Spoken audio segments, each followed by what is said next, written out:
प्रवीण सरांना आपला Allen डोनाल्डने out केलेलं नाहीये, पण हा जो माझ्या हातात चेंडू आहे या चेंडूवर मी प्रवीण सरांची एक विकेट काढली आहे. म्हणजे माझ्या खात्यात एक टेस्ट विकेट आहे. आपण तुम्हाला आठवत असेल MIG ला मॅच खेळत होतो, एअर इंडिया वर्सेस आपली स्पोर्ट जर्नलिस्ट असोसिएशन ऑफ मुंबईची टीम होती.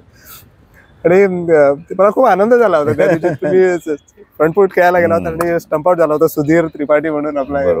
तर तुम्ही या चेंडूवर ऑटोग्राफ दिला तर माझ्यासाठी तो नक्कीच. पण त्यावर्षी माझं वय किती होतं ते सांग ना, ते आउट झालं तेव्हा. माझ्यासाठी टेस्ट प्लेअर प्रवीण आउट झाले हे महत्वाचं आहे. Yes, thank you very much sir. हा नेहमीच आठवणीतला चेंडू राहील आमच्यासाठी आणि क्रिकेटपटूंसाठी. आजच्या क्रिकेटपटूंना पण एक प्रेरणा मिळेल की प्रवीण सरांची जी जर्नी राहिलेली आहे त्यातून प्रेरणा घेऊन आपण भारतासाठी खेळू शकतो, मुंबईसाठी खेळू शकतो. कारण